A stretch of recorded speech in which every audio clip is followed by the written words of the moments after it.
Friends, welcome to my channel. तो हम लोग का चैप्टर पाचन तंत्र यानी डाइजेस्टिव सिस्टम चल रहा है। कई सारे टॉपिक हम लोगों ने कंप्लीट कर चुके हैं, तो सब नहीं देखे तो आप लोग प्लेलिस्ट में जाइए, जरूर देखिएगा।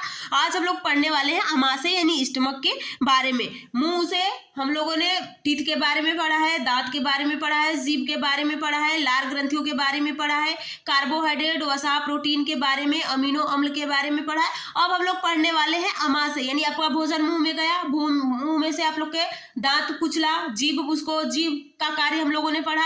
उसके बाद ग्रास नली, उसके बाद हम आज पढ़ने वाले हैं अमाशय के बारे में। तो देखिए अमाशय के बारे में आप लोग को बता रहे हैं। अमाशय का 3 पार्ट होता है, कार्डिक, फंडिक, पाइलोरिक। कार्डिक में भोजन और HCl निकलता है, हाइड्रोक्लोरिक अम्ल, जो बैक्टीरिया को मारने का यानी हानिकारक जीवाणु अगर भोजन में आ जाते हैं तो उसको मारने का कार्य करता है। इतना स्ट्रांग HCl होता है कि अगर आपके हाथ पे गिरे तो हाथ छेद कर बाहर निकल जाएगा। लेकिन हमारे पेट पे एक म्यूकस नाम की परत लगी होती है जो एसिड से चिपकना नहीं देता है। उसके बाद आप लोग का भोजन कार्डिक, फंडिक में आता है। फंडिक में 4 घंटे तक भोजन रहता है। फंडिक में ही रुजिया पाई जाती है। अगर आपका भोजन जिस टाइम आप भोजन करते हैं उस टाइम आपको भोजन न मिले तो आपका पेट दर्द करना स्टार्ट कर देता है, क्योंकि उस टाइम वो रुजिया खड़ी हो जाती हैं। जब आप भोजन कर लेते हैं तो रुजिया शांत हो जाती है, कुछ देर के बाद वो रुजिया धीरे धीरे शांत हो जाती है। उसके बाद आप कार्डिक, फंडिक, पाइलोरिक में आपका भोजन आएगा। पाइलोरिक में 2 प्रकार के प्रोटीन एंजाइम पाया जाता है, पेप्सिन और रेनिन। पेप्सिन वहां से प्रोटीन का पाचन स्टार्ट कर देगा और जो रेनिन होता है वो दूध का पाचन स्टार्ट हो जाता है। अब हम उससे के बाद भोजन चला जाता है आप लोग के छोटी आंत में। तो आज हम लोग पढ़ने वाले हैं अमाशय के बारे में। नेक्स्ट में पढ़ेंगे हम लोग छोटी आंत के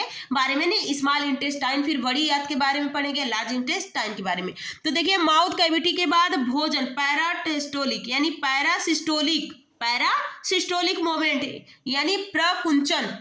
जैसे आप पिचकारी से रंग को मारते हैं, जैसे एक बार उसको दबाते हैं फिर हाथ को हटा लेते हैं, उसी तरह से हमारी ग्रास नली में भी होता है। ग्रास नली फूलती है, पिचकती है, फूलती है, पिचकती है। क्या अभी कभी आप लोग कभी सुने हैं कि भोजन या पानी गिर रहा है तो सुराई देता है? नहीं देता है, क्योंकि वो क्रमाकुंचन यानी यहाँ पे देख सकते हैं पैरासिस्टोलिसिस के कारण ये होता है।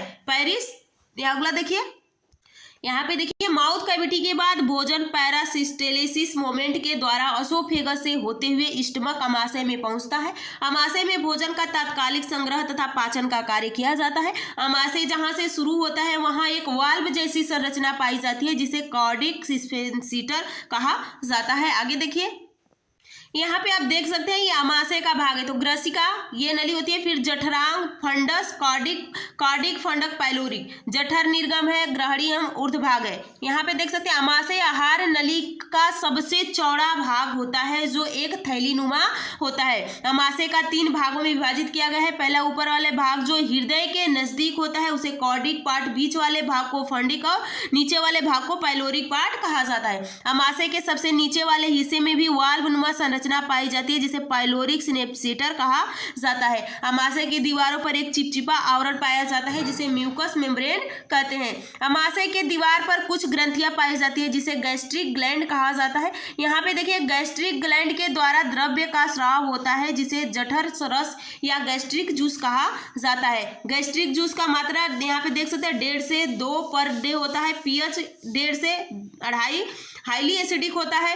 कंपोजिशन HCl होता है, पेप्सिन और रेनिन होता है। HCl का कार्य देखिए क्या होता है। HCl हाइड्रोक्लोरिक एसिड है। यह एक स्ट्रांग एसिड है जिसके द्वारा भोजन का पचाने के लिए अम्लीय माध्यम का निर्माण किया जाता है। HCl के कारण ही एंजाइम सक्रिय होते हैं जिससे पाचन की क्रिया संपन्न होती है। HCl भोजन में मौजूद हानिकारक पदार्थ को नष्ट करने का कार्य करता है। अगला देखिए पेप्सिन का कार्य क्या है।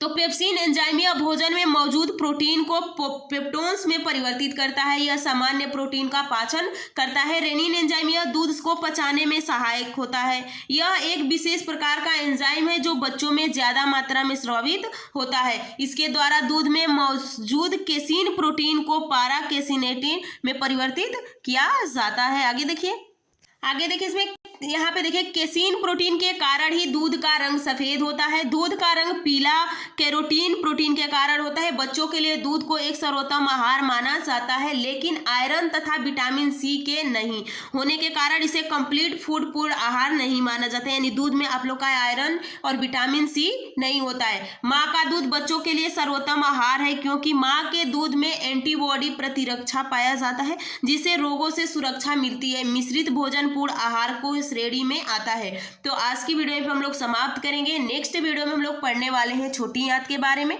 तो आप लोग कमेंट